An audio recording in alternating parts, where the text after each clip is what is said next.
কলকাতাতেও পুরুলিয়াতে যার বাড়িতে রেড হয়েছে তার দাদা একসময় দাপুটে এলাকার তৃণমূল কংগ্রেসের নেতা ছিল। দেখুন, ভোট যত এগিয়ে আসছে এই জওয়ানের সেন্ট্রাল এজেন্সি তৎপরতা বাড়ছে, তবে আমি এটা আশার আলো কিছু দেখতে পাই না। কারণ আমি দেখলাম 4.5 বছর কিভাবে সেন্ট্রাল এজেন্সি ঘুমিয়েছিল, যারা পোস্টপোল ভায়োলেন্স করলো, যাদেরকে ন্যাশনাল হিউম্যান রাইটস কমিশন যাদেরকে নটোরিয়াস ক্রিমিনাল বললো, সেই মামলা এখন কত দূরে। আর ইতিপূর্বে বিভিন্ন চাকরি বিক্রি থেকে শুরু করে বিভিন্ন ক্ষেত্রে কোনো একটা লেভেল পর্যন্ত গিয়ে সেন্ট্রাল এজেন্সি আটকে যাচ্ছে। সেই মনে পড়ে যাচ্ছে সেই বিখ্যাত উক্তি চর্চিত কাকুর, যে সাহেব পর্যন্ত পৌঁছাতে পারবে না। আমরা চাই এই যে দুর্নীতি হয়েছে, আপনি বালি বলুন আর চাকরি বিক্রি বলুন, ওদের ক্ষমতা নাই বুথস্তর বা ব্লকের বা জেলার নেতৃত্ব যে এটাকে কন্ট্রোল করে নেবে বা এটাকে হজম করে নেবে। এটা ঘুরে ফিরে না কোনো ঘাট হয়ে ঢোকাট হয়ে কলকাতার কোনো একটা ঘাটে এসে পৌঁছায়। সেই ঘাটে কি সিবিআই ইডি এসে তদন্ত করবে?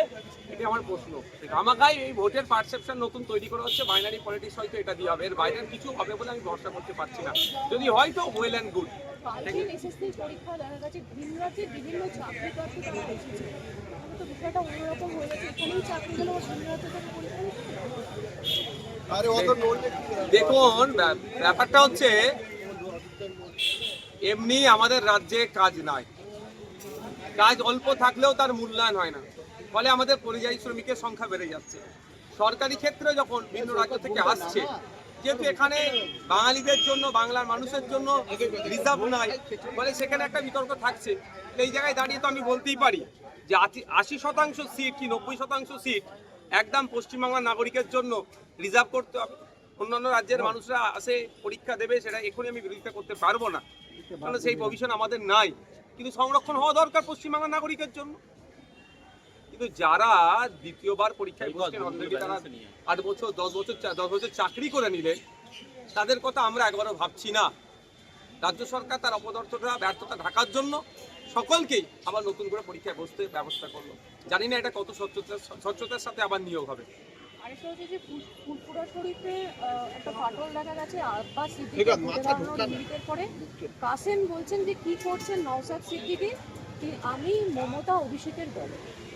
এবং ওটা আমার ভাইজান, উনি আবার উল্টো দিকে তিনি তৃণমূল কংগ্রেসের সাধারণ সম্পাদক, তিনি রাজনৈতিক স্ট্যান্ডটা থাকবে। রাজনীতি করছে বলে মানে ফাটল ধরে গেছে, আলাদা আলাদা আমাদের বাড়িতে কেউ যদি রাজনীতি করে ফাটল ধরে গেছে, এটা বলা ভুল হবে। ফুরফুরা শরীফের জায়গায় আছে, ফুরফুরা শরীফের পীর সাহেব পীরজাদা মিলিয়ে প্রায় 70-এর অধিক আছে।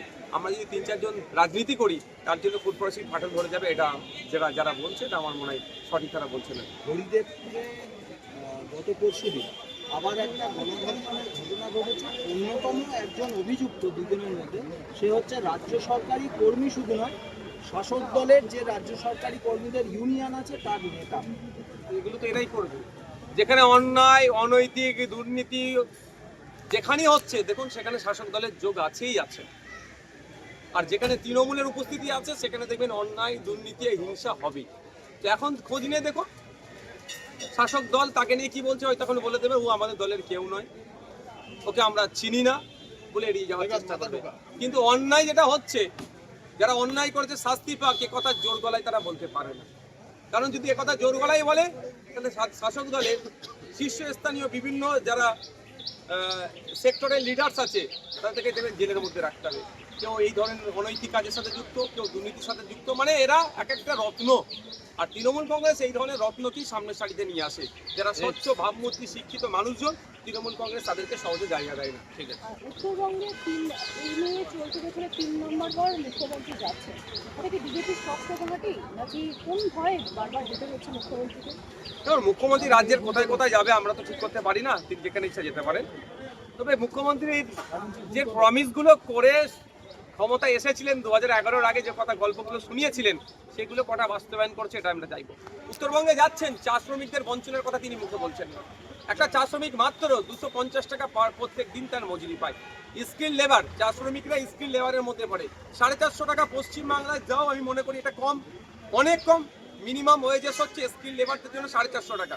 আর সেখানে মুখ্যমন্ত্রী বারবার আবার উত্তরবঙ্গে গেলে, উত্তরবঙ্গ আমরা এক কথা যেটা জানি, চা শ্রমিক হিসাবে, চা বাগান হিসাবে তাদের শ্রমের মূল্যায়ন হয় না।